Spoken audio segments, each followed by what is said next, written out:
Buen día.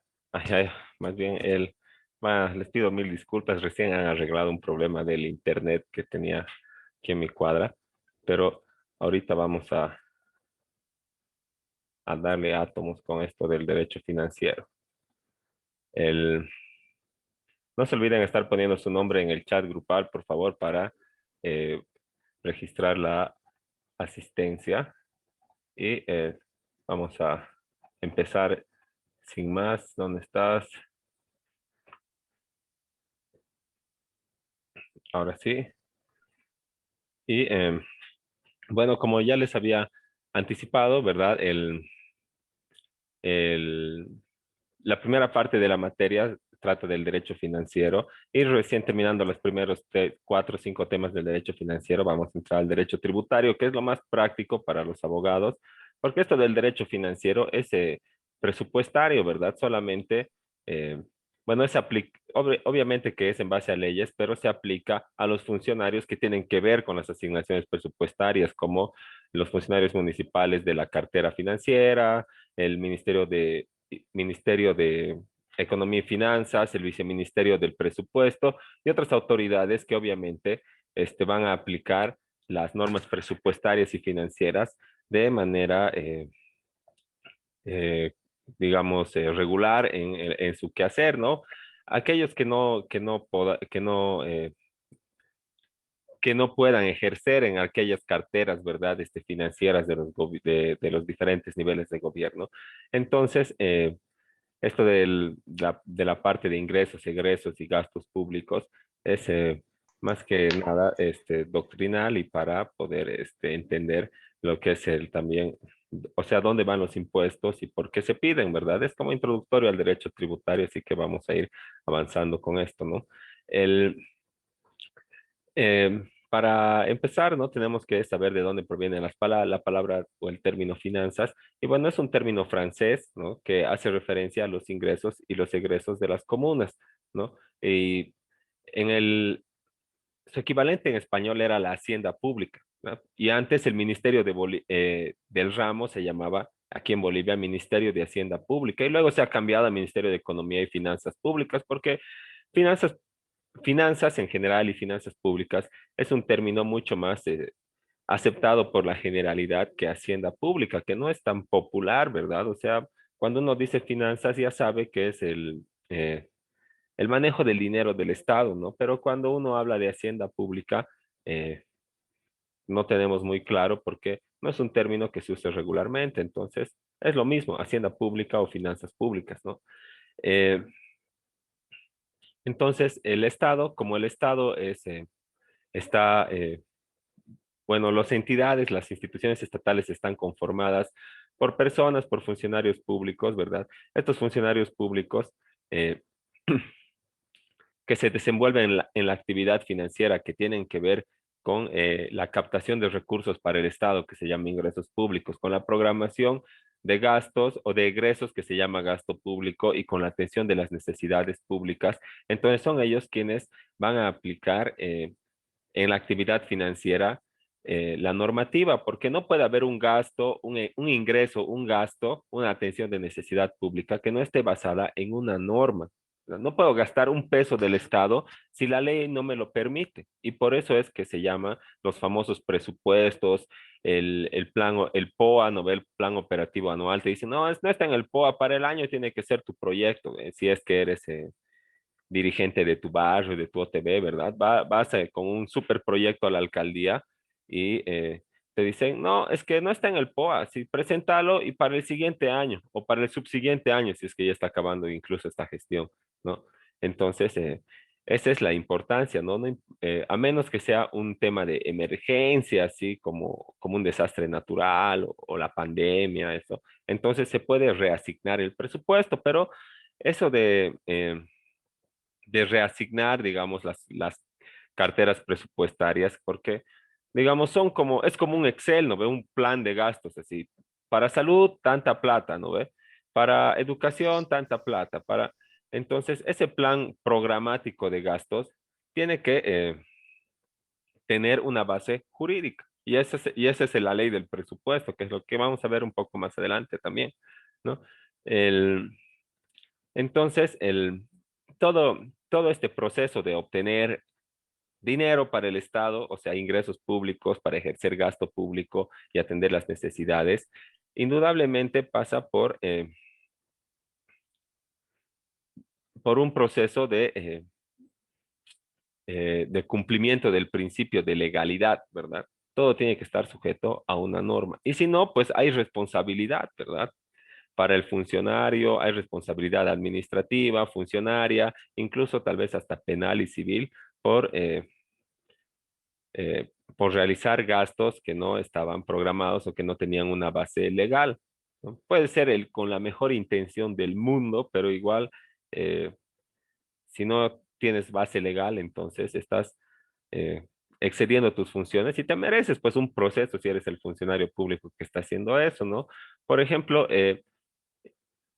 yo les cuento, acá la piscina del estadio, esa que se llama Marquina, muchos deben conocer, esa piscina, antes de ser la piscina Marquina, era pues nada más del municipio, del CDD, de deportes, ¿verdad? Y no funcionaba, pues. Pero luego han venido los administradores, los deportistas y los entrenadores y la han puesto a funcionar y han abierto esa piscina Marquina y luego han empezado a aceptar alumnos y a obtener ingresos. Y todos esos ingresos, ¿verdad? Que se recibían por el uso de esa piscina que era pública, o sea, que era propiedad del municipio, ¿verdad? Todos esos ingresos, y no eran deshonestos las personas, los deportistas, los entrenadores en esta ocasión, sino que todo lo invertían para mejorar la infraestructura de la piscina y para pagar a sus entrenadores y el cloro del agua y el agua misma. Y entonces no había de verdad un fin de lucro en sí mismo, así que el, era, digamos, una muy buena intención, ¿verdad? Pero ha venido la gobernación, creo que en ese entonces era la prefectura, ha venido la gobernación y ha dicho, ¿dónde está la norma? ¿Dónde está el reglamento? ¿Dónde está el decreto municipal? ¿Dónde está la resolución donde les permite a ustedes administrar de esta manera la piscina, así cobrar, porque tenían que nada más entrenar, ¿verdad? Solamente ellos, pero ¿de dónde está la norma o el fundamento legal que les permite cobrar? Que a dar clases y demás a la generalidad. Y ellos no tenían, pero ellos han dicho, nosotros no hemos generado ningún daño, más bien estamos haciendo un beneficio para la población, estamos entrenando a los niños y además estamos manteniendo la infraestructura y todo tenían bien ordenado sus documentos financieros y todo, pero igualmente les han seguido proceso por daño económico al Estado. Pero el proceso no ha prosperado porque bueno, más allá de que han quedado con antecedentes, no ha prosperado el proceso porque los funcionarios de la prefectura no sabían pues cómo calcular el daño económico. ¿Cuánto de daño económico se ha ocasionado a la prefectura, al Estado, por algo que ellos lo tenían en desuso? O sea, ellos no podían decir daño económico al Estado de 1 millón de bolivianos, ¿no? Porque esa piscina no servía, pero con todos los recursos se ha podido rehacer. Entonces, no han podido demostrar el daño económico y más bien los entrenadores y todo han sacado los documentos contables, pero igual les han dicho que habían excedido sus funciones y el acuerdo que tenían que seguir. Y las han votado de ahí y ha empezado y también ha empezado a administrar y ha vuelto a administrar el gobierno municipal o departamental. Entonces, esa es la historia, digamos, que ni la moraleja es que para todo tienes que tener fundamento legal cuando usas un bien público, aunque tengas buena intención y lo estés haciendo bien, ¿no? Si se demostraba que los señores o los entrenadores eh, que estaban administrando la piscina no gastaban todo el dinero en pagar los servicios y al personal y en la infraestructura, entonces les iban a decir que ellos estaban obteniendo utilidad de la administración de la piscina y ahí sí les iban a meter hasta el fondo, pues, y además sí les iban a hacer resarcir daños y todo lo demás, pero no ha pasado aquello, ¿no? Entonces, siempre todo gasto del Estado y todo ingreso del Estado, no solo gasto, ¿verdad? Todo ingreso también tiene que tener un fundamento legal. Por ejemplo, el Estado se presta plata, ¿verdad? Se presta plata, pero porque primero hay una ley, hay una norma que aprueba ese préstamo, esa operación de préstamo del Estado con una entidad de fomento al desarrollo, por ejemplo, ¿no? Entonces, aunque sea muy beneficioso, no se puede hacer sin una ley. Ahora, para definir el derecho financiero, ¿no? Tenemos que utilizar la misma hermenéutica que todas las otras materias del derecho, ¿verdad? Empezar diciendo que es un conjunto de normas jurídicas que regulan la actividad financiera del Estado, ¿no? Esa es una definición simple y escueta y no está mal, ¿verdad? Y otro autor, Mario Pluquiese, señala que la disciplina que es el derecho financiero es la disciplina que tiene por objeto el estudio sistemático del conjunto de normas que regulan la recaudación, gestión, erogación de los medios económicos pertenecientes al Estado y a las demás entidades públicas para desarrollar su actividad y el estudio de las relaciones jurídicas, ¿no?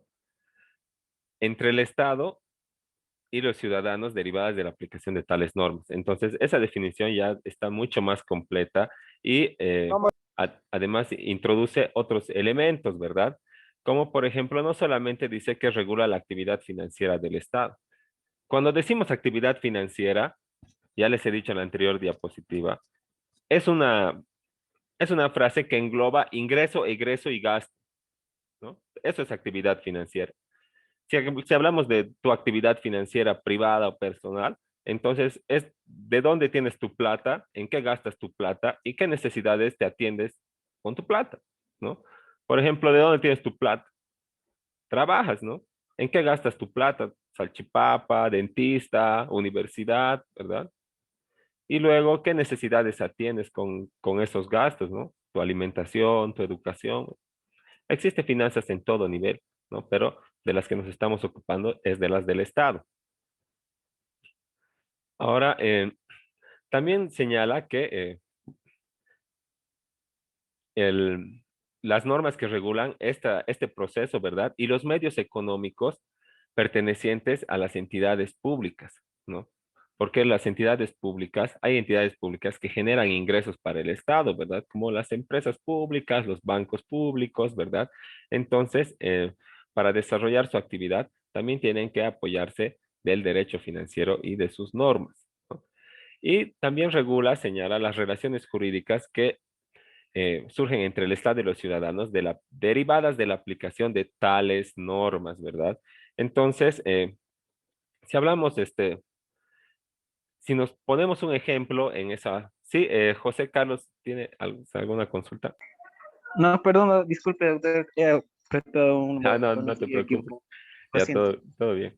El, entonces, si nos ponemos un ejemplo, porque a veces es un poco abstracto y subjetivo las definiciones y nos es difícil contextualizar, ¿verdad? Pero en, vamos a intentar hacerlo a lo largo de todo lo que sea la parte doctrinal, ¿no? Entonces dice, y también regula las relaciones jurídicas que surgen de la aplicación de tales normas en los ciudadanos, ¿verdad? Entonces, ¿cuál sería una norma que afecta a los ciudadanos y que tiene que ver con este proceso de finanzas públicas? Por ejemplo, ¿qué norma afecta a los ciudadanos y genera ingresos para el Estado? ¿Ustedes saben de alguna norma que genera ingresos para el Estado? Los impuestos. Muy bien, los impuestos siempre tienen un origen legal, ¿verdad? Entonces, la aplicación de esta norma, ¿verdad? Crea entre el ciudadano y el Estado una relación jurídica que tiene que ser atendida por el derecho financiero, del que es parte el derecho tributario, que vamos a llevar también después de estos temas, ¿no ve? Entonces, ¿qué pasa? La norma, el derecho tributario, por ejemplo, la ley 843 dice, eh, el que obtenga utilidad va a pagar el 25% de esa utilidad al año, ¿verdad? Se llama IUE. Entonces, si yo obtengo utilidad, voy a pagar. Otra norma tributaria dice que si vendes, si tú facturas de venta, vas a pagar 13% de IVA y, eh, y 3% de IT cada mes, ¿verdad? En todo el año. Entonces, si yo vendo, ya sé que voy a pagar el IVA, ¿verdad? No es algo desconocido. Entonces, voy a ir, voy a llenar mi formulario, voy a ir al banco, voy a pagar, voy a demostrar mis compras vinculadas, mis ventas, todo aquello, ¿verdad? Pero ¿qué pasa si me vale? ¿Qué pasa si no voy?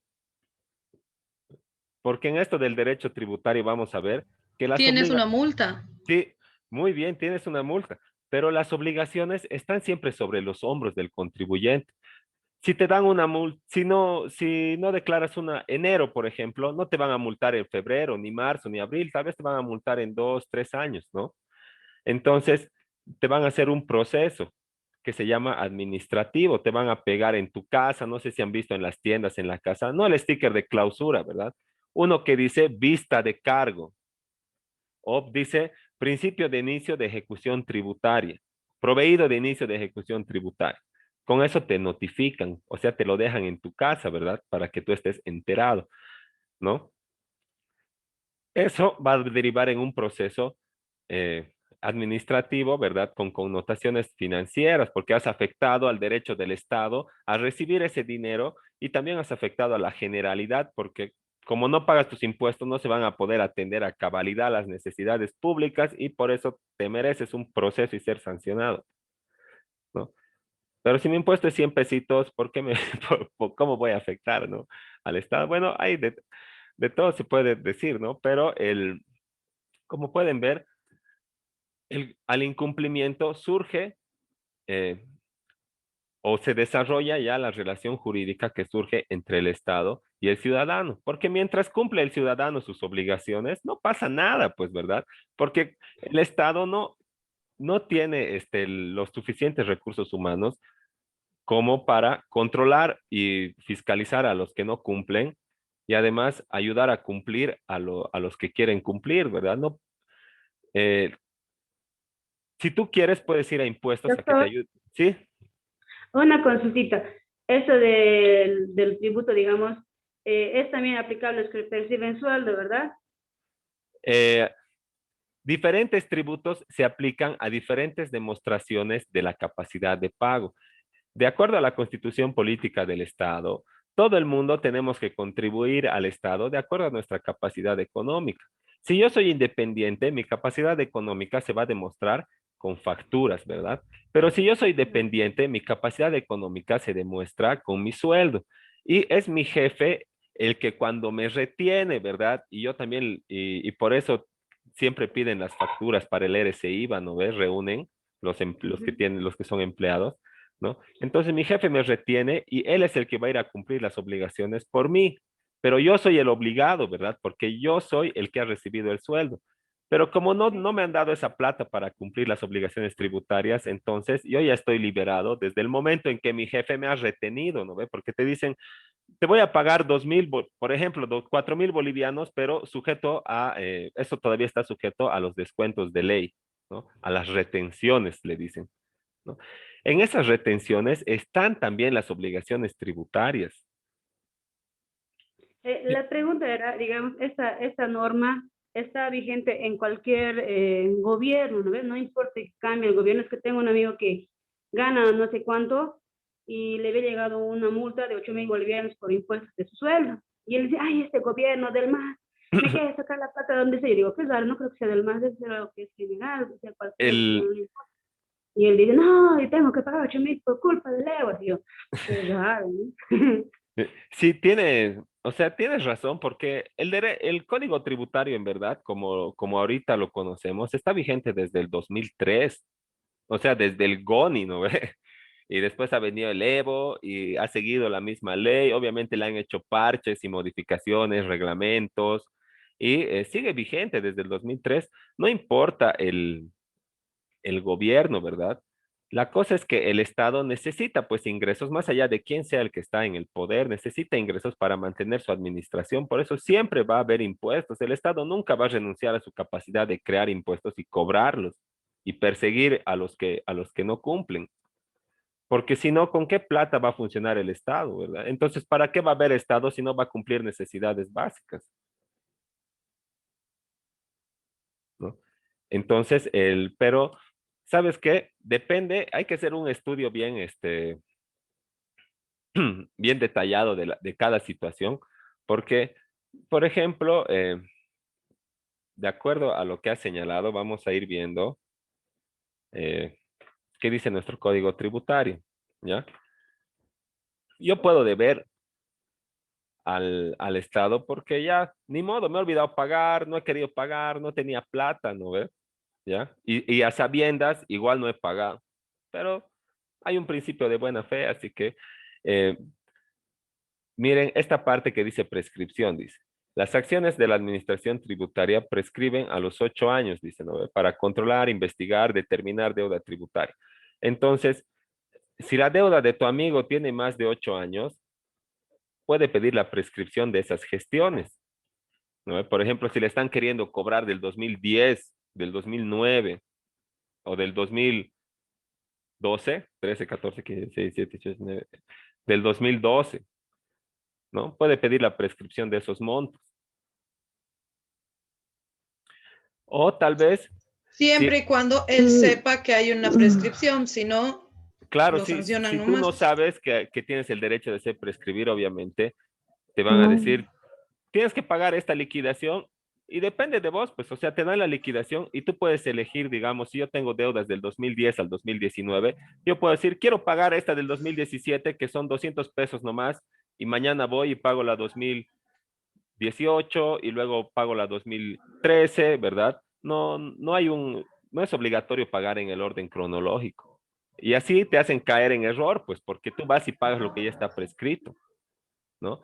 Pero si es de más de 8 años, tienes que hacer, Doctor, perdón, buen día. sí, Sobre la prescripción, una consulta. Lo que yo tengo entendido, para hacer esa prescripción tenemos que pagar los últimos 5 años. Y luego de esos 5 años pagados, dejamos otros 5 años y a partir del año, digamos, de 1995 al 2000 tanto, se hace la prescripción de 10 años. ¿O estoy eh, mal? usted está hablando de tributos municipales. Estás hablando de la alcaldía, ¿verdad? Sí, de la Ajá. prescripción. Hay, Ajá, exactamente. esta prescripción afecta a los derechos, a los tributos municipales, a los tributos nacionales y a los tributos, a toda clase de tributos, ¿ya?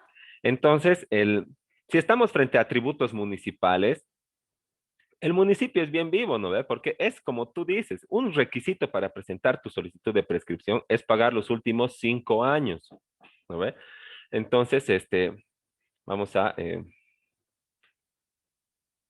vamos a ver aquí, donde tienes que pagar los últimos 5 años, ¿no? Pero la prescripción son 8 años, y si te hacen pagar los últimos 5, ninguno de esos está prescrito, ¿no ve? Entonces es algo que todavía está en vigencia de su cobro, pero está mal lo que te piden porque en la Constitución Política del Estado, en el artículo 24, hay un derecho a la solicitud y a la respuesta de las administraciones, ¿no ves? No dice el que tenga solvencia tributaria, el que demuestre su solvencia tributaria, no dice eso, ¿no? Pero bueno, ya lo ponen como requisito, pero tienes que pagar porque igual todavía no han prescrito. ¿Verdad? Ahora, otra cosa es esta administración municipal que son unos vivos, porque te dicen, digamos, te están cobrando desde el 95, pero no puedes hacer prescribir porque se te ha iniciado el proceso de fiscalización o se te ha iniciado una acción determinativa, ¿verdad? ¿Ya? Y te dicen, y te niegan la solicitud por eso, y ni siquiera te permiten plantear una solicitud de acuerdo a derecho, te hacen llenar un formulario porque no quieren contestar a tus memoriales, ¿no ves? Y si no estás de acuerdo con la resolución del formulario, recién puedes activar la impugnación tributaria, ¿no? Entonces, lo que hacen es iniciarte procesos para que tú no puedas solicitar la prescripción. Pero, ¿qué pasa si tú te vas a la impugnación tributaria e incluso llegas a la etapa judicial, ¿verdad? Por aquí en el Código Tributario, bueno, vamos a ver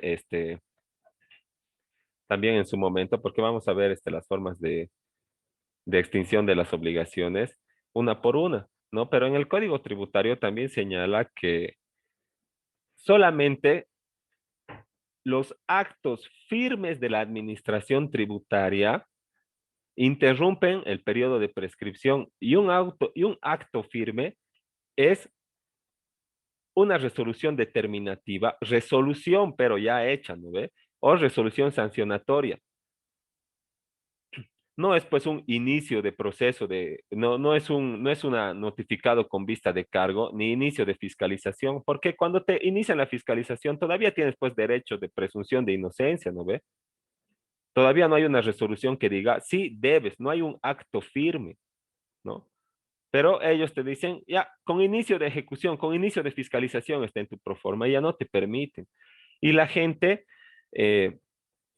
no quiere ir a impugnación tributaria porque dice, uno, o me va a fichar la alcaldía, o se va a ir ampliando los impuestos y al final voy a pagar el doble, ¿no ve? Y no va a prosperar para nada mi acción. Y mejor pago nomás, ¿no ve? ¿Ya? Porque además la alcaldía te dice, el, o bueno, acá está, ¿con qué se interrumpe la prescripción? Con resolución determinativa, dice, o reconocimiento expreso o tácito de la obligación, ¿no? Entonces, ¿por qué te están interrumpiendo con una vista de cargo que no es una resolución determinativa? Eso está mal. Tendrías que impugnar, ¿verdad? Hasta llegar a la última instancia, pero cuando llegues a la última instancia van a ir subiendo tus impuestos, ¿verdad? Así que existe una posibilidad de que Y de tus verdad multas, y tus multas y las multas. son tres recargos. Multa por incumplimiento a deber formal, interés y mantenimiento del valor. Entonces, eso es lo que hace dar miedo a la gente, ¿no? Y además que también existe acá en el Código Tributario algo como para animarte a pagar y a que no reclames, ¿no? Se llama no sé si estoy bien, régimen de reducción de sanciones. Por si acaso, doctor, estamos viendo una pizarra blanca con números escritos. Ajá. Ahorita les estoy poniendo, estoy buscando el código. ¿Qué está? ¿No? Entonces, aquí, como ven en el régimen, en la reducción de sanciones, señala que las sanciones que se establezcan en este código, ¿verdad? Se reducirán conforme al siguiente criterio. Si pagas después de que te notifican la vista de cargo y antes de que hagan la resolución determinativa, tienes 80% del descuento de las multas. O sea, no venga la alcaldía pues a hacerse a los grandes que se preocupan por la economía de la gente, porque el perdonazo está en el código desde el 2003, ¿no ve? O sea, tú puedes solicitar estos régimen de reducción de sanciones y deberían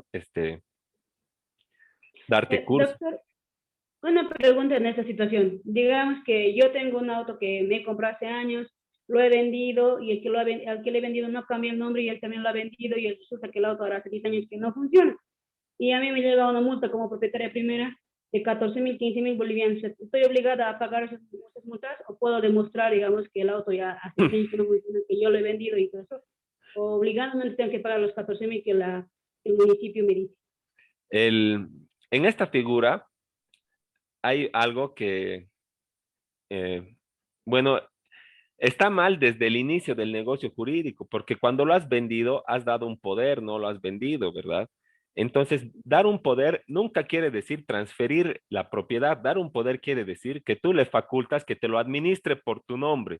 Y es por eso que como él seguramente no quería poner a su nombre, porque tal vez quería venderlo otra vez o quería no pagar impuestos, entonces ha hecho que tu nombre permanezca en el registro y vos eres la deudora ante el Sistema Único de Registro de la Administración Tributaria o RUAT, ¿no? Entonces, lo que tienes que hacer vos es uno, si quieres fregarle, no si quieres fregarle, ¿no? Es tu derecho, ¿verdad? Como no se ha registrado la compraventa, lo que tú puedes hacer, y para liberarte también de la deuda del municipio, es dar de baja el auto. Tienes que ir donde el notario que has hecho el poder, tienes que pedir una copia, reunir otros requisitos más que están en el municipio, denunciar ante el DIPROVE de robado el vehículo, tienes que publicar en el periódico y vas a hacer una declaración de que desde fecha tantos no lo tienes, ¿no ve? Entonces, te van a hacer una gran reducción de la deuda tributaria. Sí, tal vez vas a pagar algunas gestiones, pero era un trámite que por lo menos hasta el año pasado estaba vigente para este problema que era muy común, que mucha gente tenía deuda de impuestos de vehículos que ya no eran de ellos, ¿no? Y que Doctor, incluso han también lo notificado, podrías recuperar y darlo como captura claro, y recuperas tú el vehículo. esa es otra opción, ¿verdad? Si es que sabes dónde está, entonces, ¿qué haces? Lo denuncias de robado, sacas la orden de captura, ¿verdad? Y como tú todavía eres el propietario, pagas los impuestos, ¿no ve? ¿Ya? Y lo haces buscar. Entonces, ¿cómo se hace buscar vehículos? Agarras, haces la denuncia ante la Fiscalía de Patrimoniales o a la Fiscalía de Tránsito, ¿verdad? Agarras y solicitas la orden de captura, haces la denuncia de robo y también solicitas una certificación de la ANH de dónde cargas combustible, ¿verdad? Porque con tu BCIS y todo eso ya sale el registro de dónde y qué días y qué fechas has cargado, en qué lugar. ¿No? Entonces, todo mundo tenemos una frecuencia, ¿no ve? Porque somos animales de costumbres, ¿no ve? Nos gusta almorzar a la Claro. una, nos gusta ir a comprar a la tienda de la señora tantos, nos gusta ir a la misma estación de servicio, ¿no? Entonces, va a salir, digamos, Doctor, cada miércoles va a las islas. Entonces vas y tienes que ir con un policía, con el funcionario con un funcionario público y vas y lo capturas y es pero tuyo. doctor, si yo sé que ese auto que he vendido hace años, ya hace 10 años sé que lo han vendido como chatarra, ¿cómo voy a demostrar todo lo que usted está Por diciendo que eso, no? igual no, igual tienes que hacer tu denuncia, ¿verdad? Para que Ujú. tú tengas los documentos de que en realidad no lo tienes, pues. Porque ¿cómo vas a Ah, ver ya. la administración, el municipio, que tú no Ajá. estás en poder del vehículo, ¿verdad? Tu Ah, ya, denuncia ya. de Ya lo entiendo. robo, tu publicación en el periódico y todo para dar de baja ese registro tienes que lograr dar de baja, porque si no, en los años va a seguir generando. Le he entendido perfectamente. ¿Ok? Entonces, así hace la administración tributaria, ¿verdad? Y nos ofrece reducciones, ¿verdad? Si no dices nada, te notifican con la vista de cargo, vas y pagas, ¡pum!, 80% menos de sanciones. Si esperas a que esté la resolución determinativa y dice que pagas antes de presentar tu recurso de alzada, que es como la apelación en administrativo, 60%, ¿no ve? Si presentas tu alzada, o sea, te has dado el lujo, así te has atrevido a reclamar, a impugnar la resolución, ¿verdad? Y hay otro recurso después de la alzada que se llama el jerárquico. Si resuelven el alzada y antes de que presentes el jerárquico pagas, todavía tienes 40%. Entonces la gente dice, ¿para qué voy a reclamar macana? Me atengo al régimen de reducción de sanciones y me ahorro problemas con la administración tributaria, ¿verdad? ¿Ya? Entonces, son esas relaciones jurídicas las que dan origen a esto, pues a lo que dice esta última parte de la definición, que el derecho financiero se encarga también de la relación, tanto de los ingresos, egresos y atención de necesidades públicas por parte del Estado, de acuerdo a norma, como las relaciones jurídicas que surgen entre los ciudadanos y el Estado por la aplicación de estas normas, como hemos visto del Código Tributario, ¿verdad? Entonces, esta actividad financiera del Estado es concebido como una ley, ¿no? Que está vigente cada año, pero que es indispensable para la existencia y la organización política del Estado, ¿no? Esta ley, algunos dicen que no es una ley, ¿verdad? Totalmente, que solamente es una ley con carácter formal porque sale del órgano legislativo, ¿verdad? La propone el presidente, ta, ta, ta, ta, ta, ta. Primero se la pasa el ministro de Economía, luego la propone el presidente y pasa todo el tránsito legislativo y la promulgan, ¿verdad? Pero no está dirigida a regular la conducta de la generalidad, como el Código Civil, como el Código Penal, como la Ley 348, como el Código de las Familias, ¿verdad? Sino está dirigida solamente a esa actividad financiera del Estado y entonces va a afectar solamente a aquellas pocas personas que tengan que ver con esa actividad financiera, ¿no? Entonces, pero los detractores de esos, ¿verdad? Los que dicen que sí es una ley con todas sus letras, dicen que más allá de que afecte a pocos, es una ley porque si estos funcionarios incumplen esta ley, van a tener sanciones, ¿verdad? Entonces, tiene todo el carácter formal y material y de fondo de una ley, ¿no? Entonces, así se maneja el derecho financiero, ¿no? Ahorita se nos va a acabar el tiempo, entonces en 5 minutitos les comparto otro enlace para que nos conectemos y acabemos la clase. Y ojalá que podamos terminar con este primer tema para irnos apurando para dar paso al derecho tributario, ¿no? Entonces nos vemos en 5 minutitos o si tienen alguna duda que les ha quedado algo poco claro de lo que hemos hablado hasta aquí, también la pueden hacer ahorita.